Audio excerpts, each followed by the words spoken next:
a máa kú dédé àsìkò yìí a kú iṣẹ́ o yóò dára fún wa lágbára Ọlọ́run a ti kú ìmúrasílẹ̀ ìsinmi òpin ọ̀sẹ̀ Ọlọ́run kò ní fi èyí ṣe òpin àmì ìròyìn fẹ́lífẹ́lí òun ló dé sí ojú amóhùnmáwòrán yín láti ìkànnì ayélujára Feli-feli TV lónìí tí í ṣe ọjọ́ Jímọ̀ ọjọ́ Ẹtì ogúnjọ́ nínú oṣù kẹwàá ọdún 2023 Fúnmi Adénúgà ni oníròyìn síwájú kẹ́ tó gbọ́ ìròyìn ọ̀hún ẹ jẹ́ ká dé òkè lọ́hùn-ún àpadà bọ̀.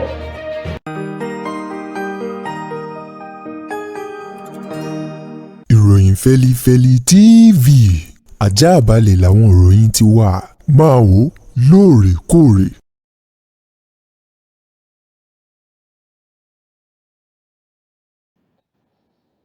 Ẹ káàbọ̀ padà ìròyìn fẹ́lífẹ́lí ọ̀hún rèé lẹ́kùnrẹ́rẹ́. Ààrẹ orílẹ̀-èdè Nàìjíríà Bọ́lá Ahmed Tinubu bàbá òun ti ṣe àyípadà àtúntò àti yíyàn sípò àwọn olórí ilé-iṣẹ́ tó jẹ́ ti ìjọba àpapọ̀ 8 ní àná tí ṣe Ọjọ́bọ̀ ní ìròyìn ọ̀hún jáde látọwọ́ ẹni tó jẹ́ olùdámọ̀ràn pàtàkì sí ààrẹ lórí ọ̀rọ̀ ìròyìn ìbára ìlú sọ̀rọ̀ Àjúrì Ngelale èyí tó gbé ọ̀rọ̀ ọ̀hún jáde pẹ̀lú orúkọ àwọn ènìyàn ọ̀hún tí wọ́n ṣẹ̀yàn sípò tí ó máa di àwọn ẹ̀ka ilé-iṣẹ́ ìjọba àpapọ̀ pàápàá jù ohun gbogbo tó ní ṣe pẹ̀lú ọ̀rọ̀ ìròyìn àti ìgbóhùnsáfẹ́fẹ́ ní orílẹ̀-èdè Nàìjíríà bí wọ́n ṣe fi orúkọ wọn léde wọ̀nyí díẹ̀ rèé nínú orúkọ àwọn ènìyàn 8 náà àti ipò tó ń ti àyè tí wọ́n dì mú lẹ́ka iléeṣẹ́ ọba èyí tí wọ́n ṣẹ̀yàn wọ́n sípò náà ọ̀gbẹ́ni Lárin Isa Onílù ọ̀gbẹ́ni Lárin Isa Onílù ọ̀hún òun ni ó wà ní ẹ̀ka iléeṣẹ́ ọba National Orientation Agency nú àbáyé tó tún jẹ́ ọ̀gá àgbà Lárin Isa Onílù bákan náà Nigerian Television Authority NTA ni wọ́n ti fi ọ̀gbẹ́ni Sile Abdulhamid òun ni wọ́n fi síbẹ̀ báyìí Federal Radio Corporation of Nigeria FRNCN yìí ọ̀gbẹ́ni ọ̀mọ̀wé Mohammed Bulama òun ni ó di ẹ̀ka òun o nígbà tí wọ́n fi ọ̀gbẹ́ni Jibril Baba sí Voice of Nigeria VON tí òun dibẹ̀ nú bákan náà wọ́n tún mú àyípadà bá Advertising Regulatory Council of Nigeria ACON tí wọ́n fi ọ̀mọ̀wé Lékan Fájọlápọ̀ tí wọ́n fi síbẹ̀ àti NAN tó fi mọ́ NCP àwọn ènìyàn ọ̀hún ni wọ́n ní kó dibẹ̀ mú ṣùgbọ́n ọ̀gbẹ́ni Lárin Isa Onílù yìí òun ló ti fìgbà kan jẹ́ alukoro fún ẹgbẹ́ òṣèlú APC ní orílẹ̀-èdè Nàìjíríà síwájú kí wọ́n tó yàn sí ipò eléyìí tí ààrẹ Tinubu tó kéde rẹ̀ ní àná.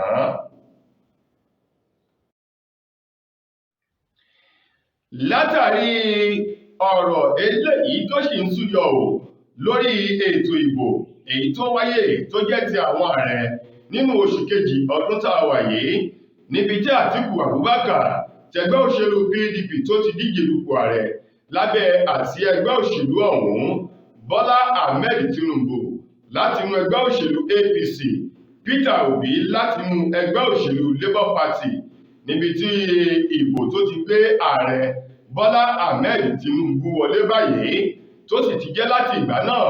ní àwọn alátakò yòókù tó pàdánù sọ́wọ́ ààrẹ Bọ́lá Ahmed Tinubu ni wọ́n ti ń fi apájánù tí wọ́n sì ti ń gba ilé ẹjọ́ lọ báyìí ilé ẹjọ́ gíga torílẹ̀-èdè yìí Supreme Court ni wọ́n ti mú ọjọ́ Monday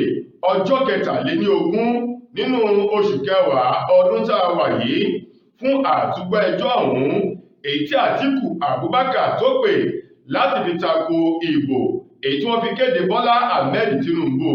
lẹ́yìn tílé ẹjọ́ èyí tó ń gbọ́ sí awuyewuye ọ̀rọ̀ tó súyọ lẹ́yìn ìbò tó jẹ́ ti ààrẹ tribunal tí wọ́n dá ẹjọ́ náà tí Àtíkù Abubakar tó fárígá tó ní ẹjọ́ ọ̀hún kò múnádóko Bákan náà ó ní bí ó ṣe múnádóko yìí òun yóò gba ilé ẹjọ́ gíga lọ tó sì ti gba ilé ẹjọ́ gíga Supreme lọ. Ọ̀rọ̀ ọ̀hún tó jáde sọ́wọ́ àwọn akọ̀ròyìn lánàá látọwọ́ ẹni tó jẹ́ olùforúkọsílẹ̀ ní ilé ẹjọ́ gíga ti Supreme tìlú Àbújá arábìnrin Zainab Garba èyí tó ní ọjọ́ ajé tó ń bọ̀ yìí nílé ẹjọ́ gíga Supreme ni ó máa tún ẹjọ́ ọ̀hún gbọ́ láàrin Àtíkù Abubakar tẹgbẹ́ òṣèlú PDP àti Bọ́lá Ahmed Tinubu tí í ṣe ààrẹ ilẹ̀ yìí látinú ẹgbẹ́ òṣèlú APC. Ó kéré tán èèyàn 4 ló farapa níbi ìṣẹ̀lẹ̀ jàǹbá ọkọ̀ kan èyí tó wáyé nílùú Ìlọrin lánàá níbi tí ènìyàn 4 tó ti farapa. Ìṣẹ̀lẹ̀ jàǹbá ọ̀hún èyí tó wáyé láàrin ọkọ̀ eléyìí tó ń kó àwọn ẹlẹ́wọ̀n lọ sílé ẹjọ́ tó sì kọlu àwọn ọlọ́kadà èyí tó fa ìṣẹ̀lẹ̀ jàǹbá ọ̀hún ní agbègbè ọjà ọba nílùú Ìlọrin tí í ṣe olúlu ìpínlẹ̀ Kwara níjọba ìbílẹ̀ àríwá Ìlọrin lọ́hùn-ún. Gẹ́gẹ́ bí wọ́n ti sọ di mímọ̀, wọ́n ní ìṣẹ̀lẹ̀ ọ̀hún tó ṣẹlẹ̀ ní ìlú Ìlọrin ní nǹkan bíi aago 9:20 láàárọ̀ kùtùkùtù àná tí wọ́n ní ọkọ̀ ọ̀hún tó kó àwọn ẹlẹ́wọ̀n tó ń kó lọ sílé ẹjọ́ ní ìjánu ọkọ̀ náà ìlódédé daṣẹ́ sílẹ̀ láàrin akitiyan dẹ́rẹ́bà tó wa ọkọ̀ ọ̀hún láti dóòlà ẹ̀mí àwọn ènìyàn tí ń bẹ nínú ọkọ̀ ọ̀hún kó má bàa jẹ́ ìṣẹ̀lẹ̀ jàǹbá tí yóò mú ẹ̀mí dání. Èyí ló fi kọlu àwọn ọlọ́kadà àti àwọn ọkọ̀ mìíràn èyí tí àwọn ènìyàn ọ̀hún tí wọ́n farapa tó sì jẹ́ kí ìjà kó bẹ́ sílẹ̀ láàrin ọjà ọba nílùú Ìlọrin. Gẹ́gẹ́ bí wọ́n ti sọ ìjà ọ̀hún tó bẹ́ sílẹ̀ láàrin àwọn tí wọ́n ṣọ́ àwọn ẹlẹ́wọ̀n tí ń bẹ nínú ọkọ̀ náà àti àwọn ènìyàn ọ̀hún tí wọ́n farapa tó ń ti àwọn ènìyàn wọn tí wọ́n ń gbèjà wọn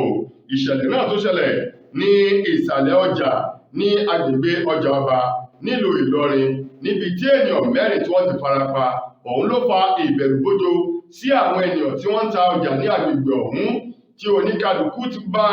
ẹsẹ̀ wọn sọ̀rọ̀ níbi tí wọ́n ti fẹsẹ̀ gé kó tó di pé àwọn ọlọ́pàá wọ́n dá sí ọ̀rọ̀ náà tí wọ́n sì paná wàhálà ọ̀hún tí wọ́n kó àwọn èèyàn tó farapa náà lọ sílé ìwòsàn fún ìtọ́jú èyí tó péye.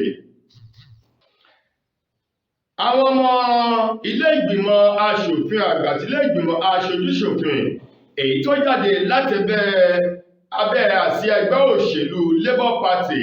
tí wọ́n wà ní ilé ìgbìmọ̀ aṣòfin àgbà ní orílẹ̀-èdè yìí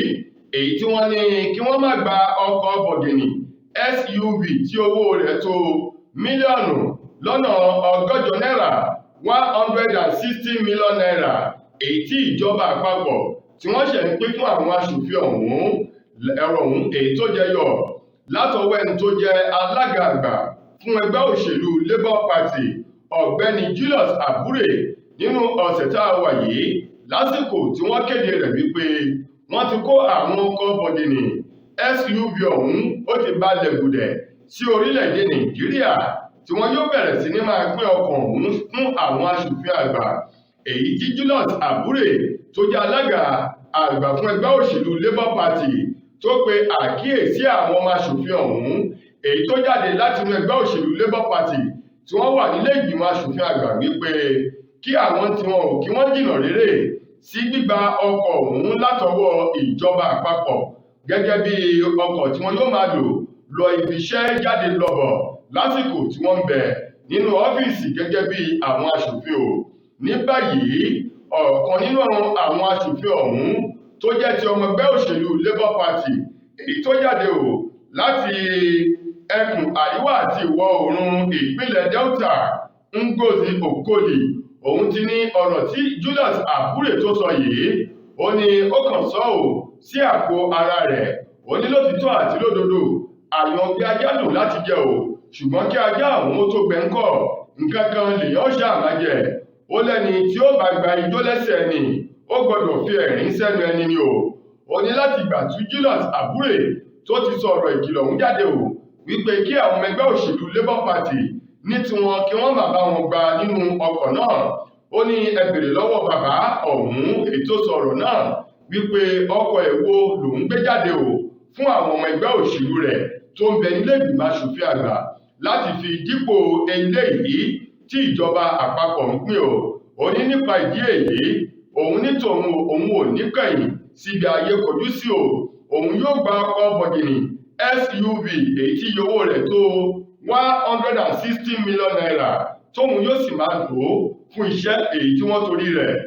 torí rẹ̀ gbé fún àwọn gẹ́gẹ́ bí ọ̀rọ̀ ọ̀hún ti jáde. Lábala ìròyìn amúlùúdùn, ọ̀kan nínú àwọn ọmọ eléyìí tó kópa o nínú Big Brother Naija Season 7 èyí tó jáwé olúborí Josephine Ọ̀tábọ̀ tí gbogbo èèyàn mọ̀ sí Fina, òun mà ló ti pariwo síta tantantan báyìí o wípé kí àwọn ọmọ orílẹ̀-èdè Nàìjíríà kí wọ́n dákun dábọ̀ kí wọ́n gba òun lọ́wọ́ àwọn ènìyàn kan o èyí tí wọ́n ń pè òun tí wọ́n sì ń dúnkokò ikú mọ́ òun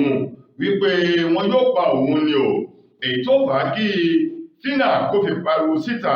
Bẹ́ẹ̀ bá sì gbàgbé ọ̀rọ̀ gbólóhùn asọ̀ kékeré kan ló wáyé o láàrin Fina àti Davido èyí tó ń kọrin tàkasùfé lórí ayélujára o níbi tí Davido eléyìí tó ń dá èsì padà fún Fina lẹ́yìn tí Fina kí kú oríire tí Davido sọ wípé kó má bínú o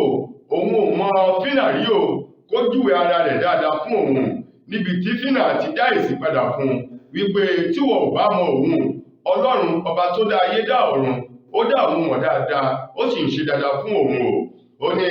lẹ́yìn ọ̀rọ̀ yìí làwọn ènìyàn kan ni wọ́n ti ń pe òun tí wọ́n ń dúnkokò ikú mọ́ òun wípé wọn yóò pa òun o. Ìdí rèé tí Fina fi ké gbàjarè síta o wípé kí wọ́n bá òun béèrè lọ́wọ́ Davido kí lohun tóun gbé nínú igbá rẹ̀ èyí tó le tó èyí náà. Lábala ìròyìn eré ìdárayá, ẹni tó jẹ́ akọ́nimọ̀ọ́gbá o fún ikọ̀ agbábọ́ọ̀lù Roma eyín Oselu ló ti ń gbé ìgbésẹ̀ akin báyìí láti padà sínú ikọ̀ agbábọ́ọ̀lù rẹ̀ àtijọ́ tẹ́lẹ̀ rí Real Madrid tó wà ní orílẹ̀-èdè Spain ní ìgbà tí sáà yìí tí ó bá fi tẹnubẹ́pò láti lọ rí gbaṣẹ́ o lọ́wọ́ ẹni tó jẹ́ akọ́nimọ̀ọ́gbá fún ikọ̀ Real Madrid lọ́wọ́ báyìí Carlo Ancelotti, níbi tí Oselu ti ní kò sóhun tó burú kéèyàn padà síbi tí èèyàn ti ń ṣe dáadáa tẹ́lẹ̀ tí wọ́n sì ti ń fẹ́ ènìyàn fẹ́ ìṣòro rẹ̀. Bákan náà ikọ̀ agbábọ́ọ̀lù Liverpool àwọn náà ti ń gbé ìgbésẹ̀ láti gbé ọmọ agbábọ́ọ̀lù bàǹtàbàǹtà èyí tó máa di àrígbọ̀ngbọ̀n pápámú yìí eyín Jamal Musiala kúrò nínú ikọ̀ agbábọ́ọ̀lù Bayern Munich eléyìí tó wà lọ́wọ́ báyìí gẹ́gẹ́ bí Jamal Musiala ti sọ di mímọ̀. Ó ní láti ìgbà tó ń ti darapọ̀ mọ́ ikọ̀ Bayern Munich báyìí ó ní orí tábìlì lòun máa ń jókòó sí tóun sì máa ń pàtẹ́wọ́ fún àwọn akẹgbẹ́ òun èyí tó fà á kí ọmọ agbábọ́ọ̀lù ọ̀hún kó fi àìdùnnú rẹ̀ hàn. Ṣùgbọ́n báyìí o ikọ̀ agbábọ́ọ̀lù Liverpool wọ́n ti ní nínú ọjà pàṣípààrọ̀ ó ṣeé ṣe kí wọ́n gbé ọmọ agbábọ́ọ̀lù tí í ṣe ọmọ ogún ọdún ọ̀hún kó máa bọ̀ ní orílẹ̀-èdè England nínú ikọ̀ agbábọ́ọ̀lù Liverpool. Díẹ̀ rèé nínú àwọn líìgì àgbábùta orílẹ̀-èdè England English Premier League tí ó wáyé ní òpin ọ̀sẹ̀ Sátidé ọjọ́ 21 nínú oṣù kẹwàá ọdún tá a wà yìí. Wọ́n ní ikọ̀ agbábọ́ọ̀lù Liverpool àwọn tí wọn yóò wà lé o ní ìgbà tí wọ́n gbàlejò Everton. Bákan náà Bournemouth náà yóò wà lé wọn o táwọn náà máa retí ikọ̀ agbábọ́ọ̀lù Wolves ní ìgbà tí Manchester City tí àwọn náà wọn yóò wà ní Etihad ní ìgbà tí wọn yóò máa retí Brighton. Bákan náà Newcastle United àwọn yóò wà nínú àfihàn láwọn o ní ìgbà tí wọn yóò máa retí Crystal Palace káwọn náà kí wọ́n gbé ààfin tòun-tadé wọn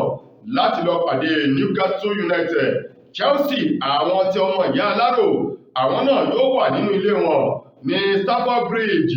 Orí afárá òun ni wọn yóò dúró sí o nígbà tí wọ́n máa retí àwọn Arsenal àwọn ti Emirates nìyẹn kí wọ́n wá gbà á lọ́wọ́ tiwọn náà. Bákan náà Sheffield United àwọn náà pẹ̀lú Manchester United wọn yóò jọ wákò láti mọ ẹni tó ní United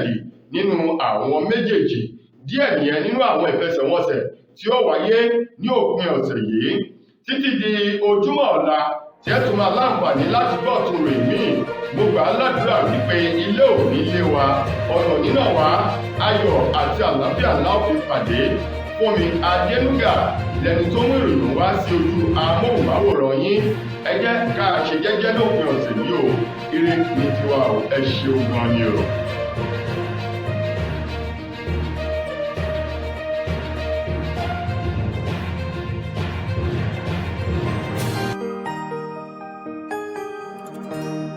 Ìròyìn Feli-feli TV àjààbálẹ̀ làwọn ìròyìn ti wà. Máa wò lóòrèkóòrè.